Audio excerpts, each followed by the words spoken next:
Welcome back to Finance Daily. Today we're doing a deep dive. I'm so excited for this one, into Seth Godin's Purple Cow. Ooh, yes. Have you heard of this one? Oh, yeah, absolutely. I mean, who hasn't, right? It's a classic. A class. Like, just the title alone, Yeah. Purple Cow. I mean, it just grabs you. Right. It makes you think. Yeah, and it's so relevant still today, even though it came out a while ago. Totally. And, we talk a lot about marketing on this show. Yeah, for sure. And this book, it really flips the script on traditional marketing. It does. It's like he's saying, forget everything you thought you knew. Uh-huh. Exactly. Because the old ways, they just don't work anymore. They don't. Think about it, right? Yeah. We are bombarded with messages constantly. Yeah. Oh, yeah, all the time. Like, it's overwhelming. It is. It's like our brains have just learned to tune it all out. Exactly. It's like we've developed this, marketing filter or something. Yeah, totally. And that's Godin's point, right? He's saying that in this environment, just being good, it's not enough anymore. It's not. You can't just have a good product or service. You have to be... You have to be remarkable. Remarkable. Yes, exactly. That's the word. Be a purple cow. A purple cow, standing out in a field full of brown cows. I always think about those full-page ads in, the Wall Street Journal. Oh, yeah. Do you ever remember those? I mean, honestly, no. No. And that's what Godin is talking about. Yeah, that's the old way of thinking, just shout your message the loudest. Yeah, and hope somebody notices. Right. But it doesn't work like that anymore. It doesn't, because people are tuning it out. They are, and they have so many choices now. So many. They can just swipe away, click to the next thing. So you have to give them a reason to stop and pay attention. Exactly. You have to be that purple cow. So how do you do that? How do you actually become a purple cow? Well, that's what we're going to dive into today. Yes. Because Godin gives us some really practical advice. He does, and some really interesting examples, too. I love the example of the Aaron chair. Oh, yeah. Tell me about it. It's an office chair, right? Yeah. Not exactly the most exciting thing. Not usually, no. But Herman Miller, they made it a status symbol. They did. It's like the chair to have, People were paying $1,000 for an office chair. It's crazy, right? Yeah. But that's the power of being remarkable. So how did they do it? Well, they didn't just make a good chair. They made a chair that was different, that was visually striking. It challenged the conventions of what an office chair should look like. So they found their purple cow. They did, and they reaped the rewards. And Godin talks a lot about the importance of targeting early adopters. Yes. Those are the people who are always on the lookout for the next cool thing. Right. They're the ones who are willing to try new things. Yeah, and they influence everybody else. It's like that whole idea of the diffusion of innovations curve. Exactly. You have the innovators, the early adopters, the early majority, and so on. And Godin calls those early adopters sneezers. Aha. I love that term, sneezers. Because they spread the word. Yes, they're the ones who tell their friends, they write the reviews, they generate the buzz. So if you can get the sneezers on board, then you're golden. You're golden. Because they'll do the marketing for you. It's like word-of-mouth marketing on steroids. Basically, yeah. But the key is you have to have something worth sneezing about. Something remarkable. A purple cow. Okay, so we know we need to be remarkable.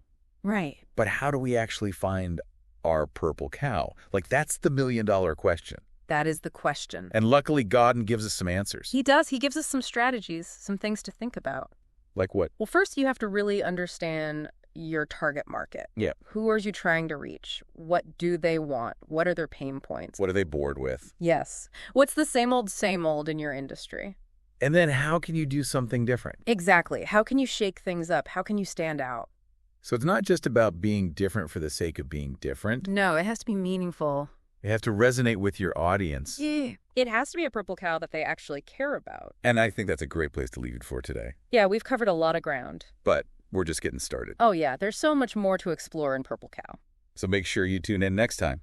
We'll be back with more insights and examples. And we'll dive even deeper into the strategies for finding your own purple cow. And becoming a Purple Cow company. Exactly. Because being remarkable, it's not just a one-time thing. It's a way of life. It's a mindset. It's the key to success in today's world. So, until next time. Stay remarkable. That saying, no risk, no reward? Well, Okay. in marketing these days, it's more like... No risk. No risk. No risk, no existence. Uh-huh. Right, because if you're not willing to stand out... You're going to get lost in the noise. Exactly. Imagine you're at a crowded party, right? Okay. Yeah. And you're trying to get someone's attention, but you're just standing in the corner, like whispering politely. You're going to be invisible. You got to be that person who walks in wearing the purple cow costume. Oh, literally a purple cow costume. Well, maybe not literally, but you get the idea. You got to make a statement. You got to be bold. And Godin is not afraid to call out companies that he thinks are playing it too safe. Yeah, he names names in the book. He does. Like, he talks about drugstore.com. Oh, yeah. What'd he say about them? Basically that they're boring. Ouch. I know, right? But God. he's not wrong. Like, their website, it was just so bland. So bland. Nothing remarkable about it. And that's the problem, right? Because consumers have so many choices. So many. Why would they choose boring when there's so much exciting stuff out there? Exactly. You got to give them a reason to choose you. And that reason is? Being remarkable, being a purple cow. So how do you do that? Like, how do you actually create something that people will be excited about? Well, Godin talks about this concept of the otaku. Otaku. Yeah, it's a Japanese term. Okay. And it basically refers to people who are like super passionate fans. Like obsessed with something. Yeah, obsessed with a particular product or hobby or idea. Okay, so like the ultimate fanboys and fangirls. Exactly. And Godin's point is that you need to create products and marketing that appeals to your otaku. To your most passionate fans. Yes, because those are the people who will become your evangelists. They'll spread the word. They'll tell their friends. They'll write the glowing reviews. They'll be your walking, talking billboards. Exactly. So instead of trying to be everything to everyone, focus on creating something truly exceptional for a smaller, more dedicated group. Your otaku. Your purple cow tribe. And those passionate fans, they'll do the marketing for you. They will, because they genuinely love what you do. It's like, you know, would you rather have 1,000 lukewarm customers or 100 raving fans? Give me the raving fans any day. Right. Because those are the ones who are going to stick with you. They're the ones who are going to tell everyone they know. They're the ones who are going to make your business a success. They're the ones who are going to help you stay a purple cow. Because that's the other thing, right? It's not enough to just be remarkable once. You got to keep it up. You got to stay ahead of the curve. Because what's remarkable today might be commonplace tomorrow. It's like fashion. You know what's trendy one day is so last season the next. Exactly. So you got to constantly be innovating. You got to be thinking what's next. How can I be even more remarkable? How can I stay a purple cow? And Godin actually gives a great example of a company that lost its purple cow status. Ooh, which one? Volkswagen. Volkswagen. Really? Yeah, like back in the day, they were the people's car. Right. Affordable, quirky, kind of cool. Exactly. They had that purple cow magic. But then what happened? They got greedy. Greedy how? They tried to move up market. They wanted to compete with the luxury brands. And in the process, they lost their identity. They became just another car company. Just another brown cow. Ouch. Yeah, that's a tough lesson. It is. It's a reminder that being a purple cow, it's not about chasing trends. It's about being true to yourself. To your brand. To your values. To your otaku. To your purple cow essence. So let's say you're listening to this and you're like, okay, I'm sold. I want to be a purple cow. Awesome. But like, where do you start? Yeah, that's the big question, right? How do you actually find your purple cow? Give us some actionable advice. Okay, well, first things first, you got to challenge your assumptions. Okay. Like, what are you doing that's truly different? What makes you stand out from the crowd? Are you just following the industry norms? Or are you blazing your own trail? It's like, take a step back and look at your business with fresh eyes. Be honest with yourself. Are you a brown cow or a purple cow? And it's not just about the product itself. Right. It's about the whole experience. The whole customer journey. How do you make people feel? How do you surprise them, delight them? How do you create a brand that people want to be a part of? Godin uses the example of JetBlue. Oh, yeah. JetBlue, they were a game changer. They were. Like, they came in and they shook up the whole airline industry. What did they do? They offered things that nobody else was offering at the time. Like leather seats, free satellite TV, nice, and like a more personalized approach to customer service. They actually treated people like human beings. I know, crazy, right? And they did it all while keeping their fares competitive. It was like they took everything people hated about flying and they flipped it on its head. They found their purple cow. They did, and it worked. It did because they were remarkable. So finding your purple cow, it's about challenging the status quo. It's about questioning the way things have always been done. It's about thinking outside the box. And it's about finding that unique angle that sets you apart from the crowd. Godin talks about this hotel owner who turned a rundown motel into like a trendy destination for rock musicians. Ooh, that's cool. Right. Like he didn't try to appeal to everyone. He focused on a specific niche. Exactly. He understood that rock musicians, they weren't looking for like a sterile corporate hotel experience. They wanted something edgier, something more authentic. So he gave it to them. How'd he do that? He like redesigned the hotel, added unique touches like musical instruments in the rooms. Oh, wow. That's awesome. Right.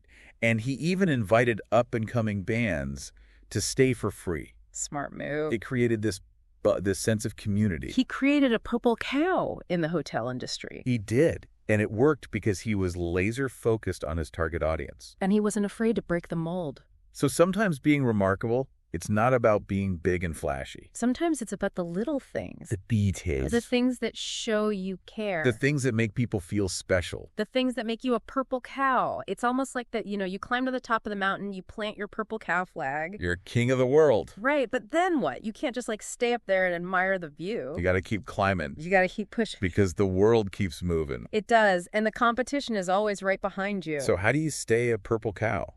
How do you avoid becoming just another brown cow?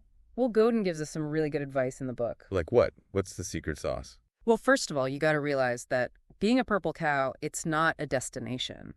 It's a journey. It's a constant process of innovation and reinvention. So you can't just rest on your laurels. Nope. You got to keep pushing the boundaries. You got to keep surprising people. You got to keep finding new ways to be remarkable. And he uses the example of Palm. Oh, yeah. Palm Pilots. Those were the thing back in the day. I remember those. Everyone wanted one. They were a true purple cow. But then what happened? They got complacent. They stopped innovating. They started playing it safe. And they lost their edge. They became just another tech company. Lost in a sea of smartphones. Exactly. And that's the danger, right? If you stop being remarkable, You become invisible. you become just another brown cow. So how do you avoid that fate? How do you stay a purple cow? Well, Godin talks about the importance of constantly challenging yourself. Okay. Like asking yourself tough questions, like what's next? What can we do better? How can we be even more remarkable? So it's about having that mindset of continuous improvement. Exactly. Never settling for the status quo. Always pushing yourself to be better. To be bolder. To be more remarkable. To be a purple cow. And he gives the example of Starbucks. Oh, yeah, Starbucks, they're interesting. Because they're not necessarily the purple cow they once were. Right, they've become kind of mainstream. But they're still doing some things right. They are. They're still innovating. They're still trying new things. They're still finding ways to surprise and delight their customers. Like what? Well, they're always coming out with new drinks, new food items. They're experimenting with new store designs. They're using technology to enhance the customer experience. They're not afraid to take risks. And that's what keeps them relevant. That's what keeps them from becoming just another coffee shop. That's what keeps them a purple cow. So as we wrap up our deep dive into Purple Cow, I think the key takeaway is this. In today's world, being remarkable is not an option. It's a necessity. If you want to stand out. If you want to be successful. If you want to make a difference. You got to be a purple cow. So find your Purple Cow. And never let it go. And if you haven't read Purple Cow yet, we highly recommend it. It's a classic for a reason. And we've included a link in the episode description where you can purchase it directly from Amazon with a special discount just for our Finance Daily listeners. Check it out. And let us know what you think. Leave a comment below with any questions you have about the book, and we'll be happy to answer them. And don't forget to like, share, and subscribe to Finance Daily for more insightful deep dives into the world of finance and business. And remember, be remarkable.